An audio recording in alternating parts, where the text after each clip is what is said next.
Hello दोस्तों, मैं सूरज यादव आप सभी स्टूडेंट्स का आपके अपने ही YouTube channel study mega point में आप सभी स्टूडेंट्स का बहुत बहुत स्वागत करता हूं। डियर स्टूडेंट्स, आज के सेशन में हम आप लोगों से बात करने वाले हैं आरएसआई। ठीक है, इलेक्ट्रिकल फिफ्थ सेमेस्टर का एक सब्जेक्ट है आरएसआई, जिसमें आप लोगों का चैप्टर 1 आप लोगों को बताया जाएगा। चैप्टर 1 में है आप लोगों का basic of energy. Dear students, इस चैप्टर को स्टार्ट करने से पहले मेरा एक छोटा सा रिक्वेस्ट रहेगा आप लोगों से कि अगर आप लोग चैनल पे नए हैं तो चैनल को सब्सक्राइब जरूर कर लेंगे। डियर स्टूडेंट्स, यहाँ पे हम आप लोगों से पहले बेसिक ऑफ एनर्जी के बारे में बात करेंगे। क्या क्या बेसिक्स ऑफ एनर्जी होती है, इसमें क्या चीज़ हमें पढ़ना होता है और क्या चीज़ हमें नहीं पढ़ना होता है। दोस्तों, आप लोगों का जो ये सिलेबस है या फिर जो आप लोगों का सब्जेक्ट है या चैप्टर 1 का जो सिलेबस है, इसमें क्या इंपॉर्टेंट है इसको मैं आप लोगों को बताऊंगा। ठीक है दोस्तों, जो भी चीज़ें आप लोगों के एग्जाम के पॉइंट ऑफ व्यू से मोस्ट इंपॉर्टेंट होंगी वो सारी चीज़ें आप लोगों से डिस्कस की ही जाएंगी, बट आप लोगों का जो सिलेबस है उसके अकॉर्डिंग क्लासेस चलेंगी। ठीक है, चलिए दोस्तों हम स्टार्ट करते हैं आप लोगों का बेसिक ऑफ एनर्जी। और आप लोग अगर इलेक्ट्रिकल फिफ्थ सेमेस्टर के क्लास को अभी तक ज्वाइन नहीं किया है दोस्तों तो प्लीज ज्वाइन कर लीजिए। डिस्क्रिप्शन में आप लोगों का स्टडी मेगा पॉइंट के ऑफिशियल ऐप का लिंक भी मिल जाएगा, वहां पे आप लोगों की मैक्सिमम क्लासेस चल चुकी हैं। ठीक है, तो आप लोग जल्दी से क्लास को एनरोल कर लेंगे दोस्तों, ताकि आप लोगों का जो स्टडी है बहुत ही अच्छे वे में चल पाए। दोस्तों हम स्टार्ट करते हैं आप लोगों का बेसिक ऑफ एनर्जी। यानी बेसिक का मतलब होता है कि ऐसा मतलब ऊर्जा हो जिसको हम डेली अपने लाइफ में यूज करते हैं, उसे हम बेसिक बोलते हैं कि आपका बेसिक नहीं मजबूत है आप कुछ नहीं कर पाओगे। यानी बेसिक हमारा क्या होना चाहिए, अच्छा होना चाहिए। तो एनर्जी में भी सेम टू सेम वही फंडामेंटल हमारा यूज होता है कि हमारी जो एनर्जी बेसिक ऑफ एनर्जी है वो हमें क्या क्या पढ़नी है या क्या क्या हमें जाननी है, इसके बारे में हम इस चैप्टर में जानेंगे। ठीक है दोस्तों, चलिए हम बात करते हैं एनर्जी होता क्या है दोस्तों। आप लोगों ने अपने जैसे कि सिक्स से लेकर 10th तक आप लोगों को पढ़ाया जाता है एनर्जी के बारे में, कार्य करने की क्षमता को ऊर्जा कहते हैं। ठीक है, बट यहाँ पे ये सब हम वो सारी ऊर्जाओं के बारे में बात नहीं करें, वो हमारी क्या है फिजिक्स, और यहाँ पे हम बात करें हैं अपने एनर्जी के बारे में जो हम अपने दैनिक लाइफ में या दैनिक जीवन में यूज कर रहे हैं। ठीक है, तो दोस्तों होता क्या है इसके बारे में बताते हैं आप लोगों को। किसी भी प्रक्रम यानी जो हमारा प्रोसेस होगा उसे हम प्रक्रम बोले, किसी भी प्रोसेस के विकास के लिए ऊर्जा बहुत उपयोगी होता है। अब दोस्तों यहाँ पे प्रक्रम हमारा बहुत सारा हो सकता है, चाहे हम अपने देश को ले सकते हैं। किसी भी देश के डेवलपमेंट के लिए हमारा एनर्जी सबसे महत्वपूर्ण रोल प्ले करता है। ठीक है, तो दोस्तों यहाँ पे एक चीज ध्यान रखेंगे कि ये जो होता है विकास के लिए ऊर्जा बहुत ही उपयोगी है। मनुष्य के सभी क्रियाकलाप एनर्जी पर ही डिपेंड होता है। दोस्तों आप लोग समझ सकते हैं ऊर्जा बहुत ही क्या हो सकती है, महत्वपूर्ण होती है, या हो सकती है क्या होती है। ऊर्जा विभिन्न रूपों में मिलती है, जैसे हम बोल सकते हैं वैद्युत ऊर्जा, यांत्रिक ऊर्जा, रासायनिक ऊर्जा, नाभिकीय ऊर्जा, एक्सेट्रा एक्सेट्रा, और भी सारी चीजें हैं। अभी मैं आप लोगों को ये सारी चीजों के बारे में नहीं बताऊंगा, क्योंकि यह चैप्टर ही आप लोगों का ये टोटली हम पढ़ेंगे दोस्तों। जो आप लोगों का रिन्यूएबल सोर्सेस होते हैं उन्हीं के बारे में हम पढ़ेंगे। ठीक है, अभी आगे चल के आप लोगों को पता चल जाएगा क्या क्या चीजें हमें ध्यान में रखनी है। अगर आप लोगों ने इसका जो सिलेबस वाला वीडियो है उसको नहीं देखा है तो उसको आप लोग देख लेंगे, आप लोगों को पता चल जाएगा क्या क्या चीजें हमें पढ़नी है आरएसआई में। ठीक है, तो चलिए दोस्त यहाँ पे एक चीज बात कर लेते हैं यहाँ पे कि हमारा अब आगे चलते हैं दोस्तों, जो हमारे मतलब सिलेबस का पार्ट्स है उसको पढ़ते हैं। ठीक है, प्राथमिक और द्वितीयक ऊर्जा के स्रोत यानी प्राइमरी एंड सेकेंडरी एनर्जी के सोर्सेज क्या क्या हैं उसको आप लोग ध्यान रखेंगे। प्राइमरी की बात की जाएगी दोस्तों तो प्राइमरी में आपको आ जाएगा जो सोर्स होते हैं, कोयला हो जाएगा, तेल होता है, पेट्रोलियम होता है, तेल में तो हमारा वही आ जाएगा, प्राकृतिक गैसेस होती हैं, बायोमास एंड लकड़ी, ये सारी चीजें क्या हो जाएंगी, ये सारी चीजें हमारी आ जाएंगी इसमें। ठीक है, अब दोस्तों एक चीज ध्यान रखेंगे, आगे क्या हमें ध्यान में रखना है। प्राइमरी तो आप लोगों ने जान लिया प्राइमरी सोर्सेज क्या क्या है। अब बात करेंगे सेकेंडरी सोर्सेज की, तो सेकेंडरी सोर्स में आप लोग सिंपल से वे में जानेंगे दोस्तों। जो ऑयल्स होते हैं, ऑयल्स नेचुरल गैसेस हो जाएंगी, या कोयला जो होता है, सारी चीजें हम क्या करेंगे, इनका जो कन्वर्जन होता है उसको हम किसके रूप में देख लेंगे दोस्तों, उसको हम द्वितीयक ऊर्जा के रूप में देख लेंगे। ठीक है, चलिए यहाँ पे हम बात करते हैं अपने थ्योरी की। ठीक है, तो क्या है दोस्तों, प्राथमिक ऊर्जा के स्रोत वे होते हैं जो प्रकृति में पाए जाते हैं। यानी जो हमारे प्राथमिक ऊर्जा के सोर्सेस वही होंगे जो प्रकृति में पाए जाते हैं। प्रकृति में दोस्तों तो बहुत सारी चीजें पाई जाती हैं, क्या सारी चीजें हमारी होंगी, तो जी हाँ होंगी भाई। जैसे हम बोल देंगे सर कोयला है, तेल है, प्राकृतिक गैसें पाई जाती हैं, बायो गैसेज हैं, और लकड़ी भी है, जैसे हम बोल सकते हैं लकड़ी भी है। ये सारी चीजें क्या हैं, प्राथमिक है। ठीक है, प्राइमरी एनर्जी के सोर्सेस हैं, ये सभी प्राथमिक ऊर्जा के स्रोत हैं जो आप लोगों के लिखे गए। ठीक है दोस्तों, आगे चलते हैं और इस प्रकार से हम आगे की ओर देखते हैं। अपना जो नेक्स्ट है द्वितीयक ऊर्जा के स्रोत। द्वितीयक ऊर्जा के वे स्रोत द्वितीयक ऊर्जा के वे स्रोत होते हैं जो प्राथमिक ऊर्जा के स्रोत में बदला जाता है। यानी कहने की बातें हैं, प्राथमिक ऊर्जा के सोर्स से बदला जाता है, उसे हम द्वितीयक बोल देंगे। यानी प्राइमरी जो हमारी एनर्जी है या प्राइमरी सोर्स को हम सेकेंडरी में किस प्रकार से कन्वर्ट कर लेंगे, जिसको कन्वर्ट करेंगे वही हमारा सेकेंडरी क्या हो जाएगा, सोर्सेस हो जाएंगे। ठीक है, जैसे मैं बोलूंगा दोस्तों ऑयल, ऑयल जो होता है नेचुरल, यहाँ पे नेचुरल जो ऑयल मिलता है बहुत ही कीचड़ टाइप में मिलता है। ठीक है, बट उसे रिफाइनरी वगैरह वगैरह सारी चीजों में जो क्या किया जाता है, रिफाइनरी में ले जाते हैं, इसको पूरी तरीके से प्योरीफाई करके ऑयल को यूज लेवल पे हम बनाते हैं। ठीक है, लेकिन यहाँ पे ऑयल जो हो रहा है, हम यहाँ पे जो मतलब कि प्राइमरी से हमने प्राप्त किया है उसे कन्वर्ट कर लिया है। ठीक है, मतलब अपने यूज के लिए। ठीक है, अब यहाँ पे नेचुरल गैसेस भी होती हैं, और जैसे कि यहाँ पे कोयला में परिवर्तित करके वैद्युत ऊर्जा को या वैद्युत और भाप को भाप को प्राप्त करना, ये सारी चीजें किसमें आ जाएंगे, सेकेंडरी ऊर्जा के सोर्सेस में आ जाएंगे। मोस्ट इंपॉर्टेंट की श्रेणी में आता है दोस्तों commercial and non commercial energy sources, जिसे हम हिंदी में बोलते हैं दोस्तों वाणिज्यिक तथा गैर वाणिज्यिक ऊर्जा के स्रोत। दोस्तों इस टॉपिक को ध्यान रखेंगे, आप लोगों के एग्जाम में आया हुआ टॉपिक है कमर्शियल एंड नॉन कमर्शियल, तो इसको आप लोग ध्यान रखेंगे। तो कमर्शियल एनर्जी सोर्सेस में क्या आ जाएंगे दोस्तों, इसमें वे सारे सोर्सेस आ जाएंगे जो मार्केट में हमारे क्या होते हैं, उपलब्ध होते हैं। यानी अब कहने की बातें हैं, इनको हम क्या कर सकते हैं, खरीद सकते हैं। ठीक है, यानी कमर्शियल एनर्जी के सोर्सेस वे सभी हो जाएंगे जिनको हम क्या कर सकते हैं, मार्केट में हमारे सारे उपलब्ध होंगे और उनको हम खरीद पाएंगे, उन्हें हम क्या बोल देंगे, कमर्शियल एनर्जी के सोर्सेस बोल देंगे। तो चलिए दोस्तों इस प्रकार से लिखना है, इसको मैं समझा देता हूँ। क्या है इसमें, ऊर्जा के वे स्रोत जो बाजार में उपलब्ध हों और जिनको किसी निश्चित कीमत पर उनको उत्पादित करने वाली एजेंसी से खरीदा जा सके, वे स्रोत कमर्शियल एनर्जी के सोर्स कहलाते हैं। अब दोस्तों आप लोगों का जो यूपीपीसीएल है, यूपीपीसीएल ये भी क्या करती है, बिजली खरीदती है। ठीक है, अब बिजली को खरीद के क्या करती है, लोगों में यानी जो डिस्ट्रीब्यूटर होते हैं उनमें बांट देती है। अब बांटती है दोस्तों तो उसका पैसा भी लेती है, चार्ज करती है, तो वो सारे पैसे को अपना जो काम करना होता है वो करता है। बट हमें ध्यान में क्या रखना है दोस्तों कि कमर्शियल एनर्जी सोर्सेज जो होते हैं उनको हम किसी एजेंसी के माध्यम से खरीद सकते हैं। ठीक है, तो इसको हम क्या बोल देंगे, कमर्शियल एनर्जी सोर्सेज बोल देंगे। जैसे इसमें हम देख लेंगे वैद्युत ऊर्जा है, कोयला है, सोलर सेल है, ऑयल है और नेचुरल गैसेस, बहुत सारी चीजें हैं, इतना हमें ध्यान रखना है। ठीक है, अब चलते हैं दोस्तों नॉन कमर्शियल एनर्जी सोर्सेज में। तो नॉन कमर्शियल एनर्जी सोर्सेज को आप लोग ध्यान रखेंगे क्या क्या चीजें हैं। अब देखेंगे इसमें, इनमें क्या होगा कि इनमें जो भी चीजें होंगी मार्केट से हम खरीद नहीं पाएंगे। बट आजकल क्या हो रहा है कि मार्केट में नहीं खरीदा जा रहा है, बट आपके गाँव में ये सारी चीजों को हम देखेंगे, अभी आप लोगों को बताएंगे। नॉन कमर्शियल एनर्जी सोर्सेज, ऊर्जा के वे स्रोत जो बाजार में किसी कीमत पर उपलब्ध नहीं है, उनको नॉन कमर्शियल एनर्जी सोर्स कहा जाता है। जैसे में आप लोग गोबर के उपले देखेंगे, ऊपरी कृषि के वेस्टेज देखेंगे, कृषि के वेस्टेज में बहुत सारी चीजें आ जाएंगी, पुआल आ जाता है दोस्तों, भूसा वगैरह, बहुत सारी चीजें होती हैं जिनको हम बोल सकते हैं कृषि के वेस्टेज हैं। बट यहाँ पे गोबर के उपले जो होते हैं दोस्तों, गाँव में ग्रामीण क्षेत्रों में आप लोग गए होंगे या फिर जो बिलोंग करते होंगे ग्रामीण क्षेत्र से, हालांकि मैक्सिमम स्टूडेंट्स ऐसे होंगे जो गाँव से ही होंगे। तो आज मैक्सिमम तो मैं नहीं बोल सकता, लेकिन कहीं कहीं पे मैंने देखा हमारे गांव में, अभी बहुत सारी जगह हमारे गांव में क्या, हमारे घर पे भी कभी कभी उपले पे ही खाना बनता है। ठीक है, लेकिन होता क्या है दोस्तों, ये सारी चीजें बोला जाता है कि ये सारी चीजें क्या है मार्केट में उपलब्ध नहीं है, बट ये भी गाँव में क्या होती है, इनकी भी खरीद फरोख्त होती है दोस्तों। ठीक है, तो इस बात को ध्यान रखेंगे, ऐसा नहीं है, लेकिन यहाँ पे बोला जा रहा है मार्केट में, यानी जो एजेंसी है, यहाँ पे एजेंसी की बात की गई है, लेकिन एजेंसी गोबर के उपले को नहीं खरीदती है। ठीक है, तो इस बात को आप लोग ध्यान रखेंगे। नेक्स्ट हमारा है दोस्तों मोस्ट इंपॉर्टेंट की श्रेणी में आता है, आप लोगों के 2021 के एग्जाम में आया हुआ है, 2021 के सेमेस्टर एग्जाम में ये क्वेश्चन आया हुआ है कि नवीकरणीय और नॉन या अनवीकरणीय ऊर्जा के सोर्सेस के बारे में आप संक्षेप में वर्णन कीजिए, या इसका ये क्वेश्चन और बनता है दोस्तों, नवीकरणीय तथा अनवीकरणीय ऊर्जा के स्रोतों में अंतर स्पष्ट कीजिए। तो दो क्वेश्चन आप लोगों को एग्जाम में बनेंगे दोस्तों यहाँ से, तो इसको आप लोग ध्यान रखेंगे, और यही आपके एग्जाम के सबसे मोस्ट इंपॉर्टेंट क्वेश्चंस होते हैं। यहाँ से इस चैप्टर से केवल 2 ही क्वेश्चन पूछे जाते हैं, एक होता है कमर्शियल, एक होता है नॉन कमर्शियल। कभी कभी प्राइमरी एंड सेकेंडरी पूछ लेता है तो पूछ लेता है, नहीं तो कभी नहीं पूछा।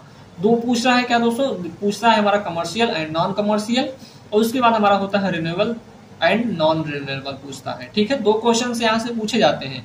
अभी तक आप लोगों के 2 ही क्वेश्चन बने हैं, 2 क्वेश्चन को आप लोगों को ध्यान रखना है, बाकी चीजें अगर आप लोगों को इसका जो पीडीएफ्स वगैरह होंगी, ऐप पे जाइए दोस्तों, ऐप पे आप लोग जैसे ही जाएंगे इनरोल करेंगे, तो इनरोल करने के बाद आप लोग इलेक्ट्रिकल 5th सेमेस्टर के कोर्स पे जाएंगे तो वहां पे आप लोग इसकी पूरी पीडीएफ को देख पाएंगे, ठीक है। हालांकि आप लोग जानते ही होंगे स्टडी मेगा पॉइंट के ऑफिशियल ऐप पे सारी चीजें उपलब्ध हो चुकी है, ठीक है। अब दोस्तों आप लोग बोलते हैं, कभी एक स्टूडेंट बोल रहा था एक दिन कि सर आप टेलीग्राम पे क्यों नहीं देते। टेलीग्राम अपना चैनल बंद नहीं करवाना है भाई, चैनल थोड़ा बहुत चलता रहेगा। स्टूडेंट्स की एक मतलब बहुत सारे ऐसे स्टूडेंट्स होते हैं जिनके पास मनी नहीं होता है, पैसे नहीं होती हैं, तो उनको मतलब कि वहां पे कुछ चीजें ऐसी होती हैं जिनको सेंड कर दिया जाता है। लेकिन होता क्या है, कभी कभी कॉपीराइट आ जाएगा दोस्तों, तो मेरा चैनल क्या हो जाएगा, बंद हो सकता है। तो उसके लिए सारी चीजों को व्यवस्थित करने के लिए हमने क्या किया, ऐप को अच्छी तरीके से क्या किया है, बनवाया है, ठीक है। तो ऐप डिजाइन हो चुका है और आप लोग जानते भी होंगे, आप लोग इनरोल भी, मैक्सिमम स्टूडेंट्स इनरोल भी होंगे तो जानते होंगे, ठीक है। तो वहां पे क्या होता है, अपनी सारी चीजें होती हैं दोस्तों, तो किसी प्रकार का मतलब दिक्कत नहीं होता है, ठीक है। बट ये भाई दूसरों के अंडर में काम करोगे, यानी टेलीग्राम दूसरे का ही हुआ, टेलीग्राम उस पे जाके अपना कंटेंट डाल रहे हो भाई, कभी आपका मतलब किसी ने ब्लेम मार दिया तो आपका ये चैनल बंद हो सकता है। तो बहुत सारे मतलब की सारी चीजें हैं जिनका हमें ध्यान में रखना होता है, ठीक है। तो आप लोग जाइएगा वहां पे इनरोल कर लीजिएगा ताकि आप लोग पीडीएफ्स को पा सके, ठीक है। बहुत सारी चीजें हैं इनमें जो कि हमें कितनी एनर्जी कहाँ पे यूज हो रही है उसके बारे में हमें एग्जाम में नहीं पूछा जाता है, बट जो पूछा जा रहा है दोस्तों उसको आप लोग ध्यान रखिए, ठीक है।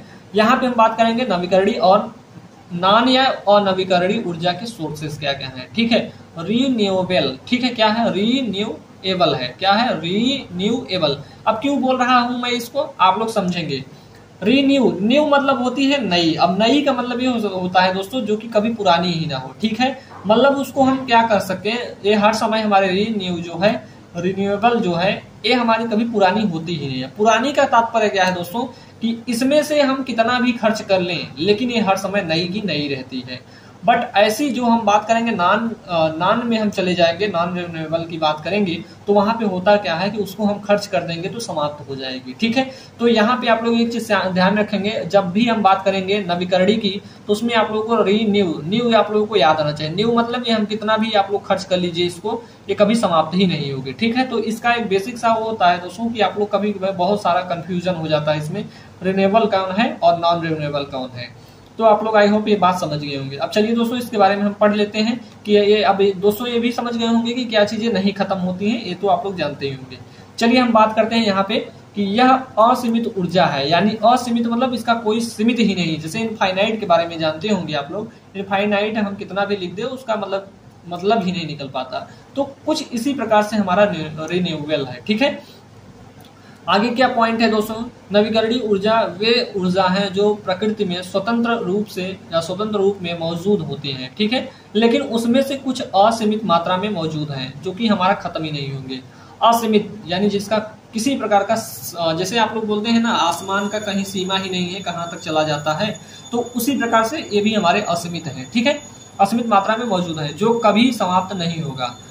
नेक्स्ट पॉइंट है, नवीकरणीय ऊर्जा को अक्षय ऊर्जा भी कहते हैं। इसमें वे सभी ऊर्जा शामिल हैं जो प्रदूषण कारक नहीं है, यानी ये प्रदूषण यानी पोल्यूशन को नहीं उत्पन्न करते हैं, ठीक है। तथा जिनके सोर्स का क्षय नहीं होता है, यानी इनके सोर्सेस का क्षय नहीं होगा, यानी समाप्त नहीं होता है, या जिनके सोर्स का पुनर्भरण होता रहता है। यानी पुनर्भरण मतलब दोस्तों, इसका मतलब पुनर्भरण का मतलब ये होता है कि मान लीजिए आपका एक टंकी है, उसमें एक तरीके से पानी जा रहा है तो दूसरे तरीके से हमारा पानी आ रहा है, यानी कभी खाली ही नहीं होगा, ठीक है। अब देखते हैं दोस्तों इसका एग्जाम्पल क्या हो जाएगा। जैसे हम बोल सकते हैं दोस्तों नवीकरणीय ऊर्जा के सोर्सेस क्या हो जाएंगे, हमारा पहला हो जाएगा सोलर एनर्जी हो जाएगी, विंड एनर्जी हो जाएगी,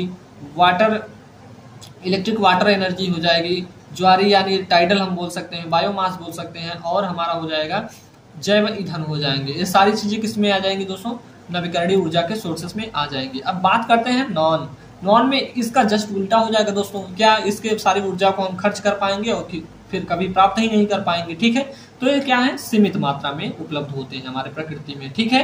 तो इसको ध्यान रखेंगे, यह सीमित ऊर्जा है, ठीक है, यानी अनवीकरणीय ऊर्जा जो है यह सीमित मात्रा में पाया जाता है। आगे देखेंगे दोस्तों, आगे की पॉइंट क्या है, कुछ ऊर्जा सीमित मात्रा में मौजूद है जिसे तो इस पॉइंट को देखेंगे दोस्तों, कुछ ऊर्जा सीमित मात्रा में मौजूद है जिसे बनने में करोड़ों साल लग जाते हैं लेकिन समाप्त कुछ ही दिनों में हो जाते हैं। उन्हें हम क्या बोलेंगे दोस्तों, अनवीकरणीय ऊर्जा कहते हैं। तो दोस्तों आपका ये अनवीकरणीय ऊर्जा था जो आप लोगों ने अच्छे वे में समझ गए होंगे।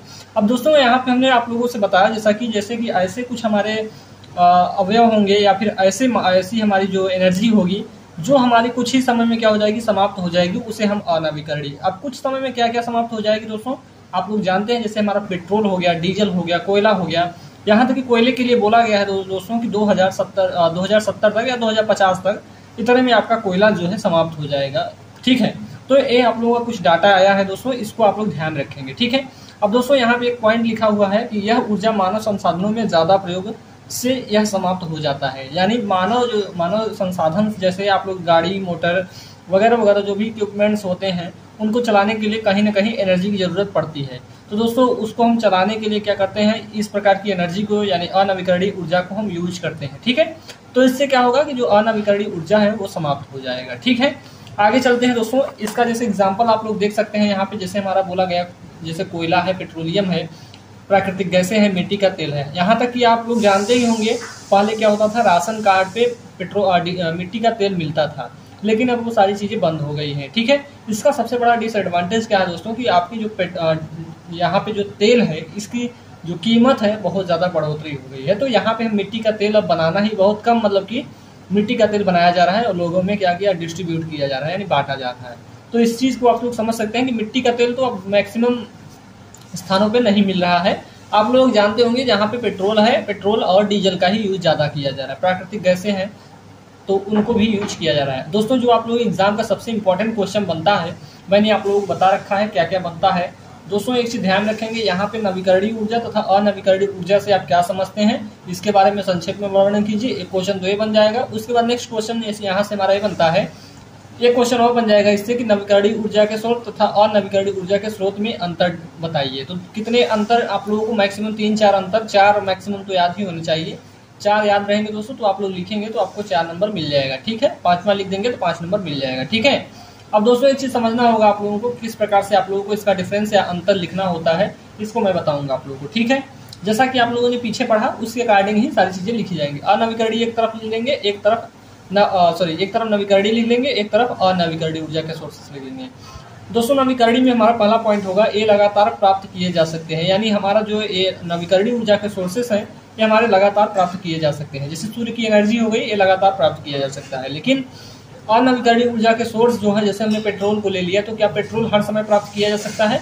तो बोलेंगे नहीं सर, एक समय ऐसा आएगा कि पेट्रोल हमारा खत्म हो जाएगा। ठीक है, नेक्स्ट पॉइंट है दोस्तों यहाँ पे हमारा नवीकरणीय में, यह कभी समाप्त नहीं होते हैं। ठीक है, यानी ये जो एनर्जी है ये कभी समाप्त नहीं होगी, अर्थात यह पुनः विकसित हो सकती है। यानी इसको क्या कर सकते हैं, यानी जैसे कि एनर्जी जो सनरेज हैं, एक प्रकार जैसे कि हमने मतलब एक प्रकार से बोल सकते हैं हम कि समाप्त ही नहीं होगी, ये हर समय विकसित होती रहती है। ठीक है, उसी प्रकार से हम अनवीकरणीय में बोल देंगे कि यह कुछ समय बाद क्या हो जाएगा, समाप्त हो जाते हैं या समाप्त हो जाएगा, अर्थात पुनः प्राप्त नहीं किया जा सकता। ठीक है, अनवीकरणीय ऊर्जा के सोर्सेस को क्या कर सकते हैं, पुनः प्राप्त नहीं कर सकते हैं। दोस्तों एक क्वेश्चन यहाँ से और बन जाता है, इन्हें अपरंपरागत स्रोत कहा जाता है। दोस्तों क्वेश्चन क्या बनता है, यहाँ से ही बन जाता है, परंपरागत तथा अपरंपरागत सोर्सेस के बारे में संक्षेप में वर्णन कीजिए। तो इसका भी मतलब सेम टू सेम यही होता है, जैसे हमने बोल दिया नवीकरणीय ऊर्जा के स्रोत, इसे हम बोलेंगे अपरंपरागत। ठीक है, और अनवीकरणीय को हम बोल देंगे परंपरागत। यही एक बहुत बड़ा कन्फ्यूजन हो जाता है स्टूडेंट्स को कि ये हम किसको समझ लें कि परंपरागत कौन है, अपरंपरागत। दोस्तों परंपरागत का मतलब ये समझ लेंगे कि जो अपने दैनिक जीवन में आप डेली यूज कर रहे हैं और उनका खर्च हो रहा है, उसे हम परंपरागत बोलेंगे। अब परंपराएं क्या होती हैं दोस्तों, आप लोग जानते ही होंगे कि जैसे कि मैं बोल दूं कि दीपावली जो है ये आप लोगों की एक त्यौहार है, एक परंपरा है। ठीक है, यानी ये हमारा हर समय चला जाएगा, मतलब आएगा फिर चला जाएगा, आएगा फिर चला जाएगा। लेकिन अपरंपरा में क्या होता है कि यहाँ पे जो भी चीजें आ रही हैं वो आती ही रहेंगी, समाप्त ही नहीं होंगी। ठीक है, तो इसका सिंपल सा डिफरेंस आप लोग समझ लेंगे। जो हमारा नवीकरणीय होता है इसे अपरंपरागत ऊर्जा के सोर्स कहा जाता है, और जो हमारा अनवीकरणीय ऊर्जा के स्रोत हैं इन्हें हम परंपरागत ऊर्जा के सोर्स कहते हैं। नवीकरणीय में नेक्स्ट पॉइंट क्या हो जाएगा दोस्तों, ये प्रदूषण उत्पन्न नहीं करते हैं। क्या सूर्य की किरणें कभी प्रदूषण उत्पन्न करेंगी? हवाएं जो चलेंगी वो प्रदूषण उत्पन्न करेंगी? हाँ, बोलेंगे हवाएं तो करेंगी सर। हवाएं किस प्रकार से करेंगी दोस्तों, हवा में जब हवा तेज चलती है तो उससे प्रदूषण होता है। लेकिन इनको हम प्रदूषण की श्रेणी में नहीं रखते हैं। प्राकृतिक चीजें होती हैं जो, उनको हम मतलब उतना नहीं रखते हैं, ठीक है। बट यहाँ पे सन रेज जो है उसके लिए मैं बोल सकता हूँ कि यहाँ से हमारी पोल्यूशन नहीं होता, प्रदूषण। और यहाँ पे हम बोल देंगे अनवीकरणीय ऊर्जा के सोर्सेज के द्वारा हमारा क्या होता है, प्रदूषण पैदा होता है, ठीक है। जैसे आप पेट्रोल, डीजल, मिट्टी का तेल, ये सारी चीजें अगर यूज करते हैं तो उनसे क्या होती है, गैसेस निकलती है, ठीक है। और गैसेस जैसे ही वायुमंडल में मिलती हैं तो प्रदूषण का कहीं ना कहीं कारण बनती है, ठीक है। नेक्स्ट पॉइंट है दोस्तों, यह असीमित मात्रा में पाया जाता है, यानी इसकी कोई मात्रा ही नहीं है कि कितना हम पा जाएंगे। लेकिन जो अनवीकरणीय ऊर्जा के सोर्सेस हैं इनकी एक सीमित मात्रा में ही इनको उपलब्ध किया जा सकता है, ठीक है दोस्तों। आई होप आप लोगों को ये सारी चीजें समझ में आई होंगी। जहाँ पे भी कुछ चीजें आप लोगों को ऐसा लगता होगा कि नहीं समझ में आया है, प्लीज आप कमेंट बॉक्स में लिख दीजिएगा, हम उसको जरूर रीड करते हैं दोस्तों। कोई भी स्टूडेंट्स होता है, आप अच्छा कमेंट करिए या खराब कमेंट करिए, उससे मेरे सेहत पे किसी भी प्रकार का प्रभाव नहीं पड़ता है, ठीक है। अगर आप लोग अच्छा कमेंट करते हैं दोस्तों तो आप लोगों का मतलब कि हमें लगता है कि आप लोगों ने कहीं ना कहीं इस चीज़ों को समझा है। अगर आप लोगों ने गलत तरीके से कमेंट किए, अब मैं डिलीट नहीं करता हूँ किसी भी स्टूडेंट्स का, आप करिए, जो भी करना है आप लोग कर सकते हैं, स्वतंत्र है। लेकिन आपको ब्लॉक भी किया जा सकता है अगर ज़्यादा मतलब अभद्र तरीके से आप लोग कमेंट करेंगे तो दोस्तों आई होप आप लोगों को यह लेक्चर अच्छा लगा होगा। और अपनी हमें इस प्रकार से मोटिवेट करिए कि हम आप लोगों को नेक्स्ट लेक्चर ला पाएँ, ठीक है दोस्तों। तो आप लोग लाइक जरूर करिएगा, चैनल को सब्सक्राइब जरूर कर लेंगे, बेल आइकन को भी प्रेस कर लेंगे। तो मिलते हैं दोस्तों आप लोगों से नेक्स्ट लेक्चर में। नेक्स्ट लेक्चर में हम आप लोगों को बता देते हैं क्या पढ़ना है हमारा। नेक्स्ट लेक्चर में हमारा चैप्टर 2 स्टार्ट हो गया दोस्तों, और चैप्टर 2 जो है आपके एग्जाम के पॉइंट ऑफ व्यू से मोस्ट इंपॉर्टेंट है। यहाँ से कई बार बहुत सारे क्वेश्चन पूछे जाते हैं, और इस चैप्टर से और बाकी एक दो क्वेश्चन आप लोगों के हर सब्जेक्ट से, हर चैप्टर से पूछे जाते हैं। बट ये वाला जो चैप्टर होगा, यहाँ से कई बार हमारे हर एक यूनिट में क्या होता है, एक क्वेश्चन आपके एग्जाम में देखने को मिल जाता है। तो दोस्तों नेक्स्ट लेक्चर में हम बात करेंगे सोलर एनर्जी को। सोलर एनर्जी आप लोगों का जो चैप्टर है मोस्ट इंपॉर्टेंट चैप्टर है आपके एग्जाम के पॉइंट ऑफ व्यू से। तो दोस्तों आई होप आप लोगों को सारी चीज़ें समझ में आई होंगी। और आप लोग अगर स्टडी मेगा पॉइंट के ऑफिशियल ऐप को प्ले स्टोर से डाउनलोड नहीं किया है तो प्ले स्टोर से डाउनलोड कर लेंगे। डिस्क्रिप्शन में आप लोगों को लिंक मिल जाएगी ऐप की। जो भी स्टूडेंट्स चाहते हैं इन सारी क्लासेस की PDF के लिए, वो जरूर टेलीग्राम चैनल को भी ज्वाइन कर लेंगे। सारी चीज़ों टेलीग्राम चैनल का भी डिस्क्रिप्शन में लिंक मिल जाएगा। तो चलिए दोस्तों मिलते हैं आप लोगों से नेक्स्ट लेक्चर में, तब तक के लिए जय हिंद, जय भारत।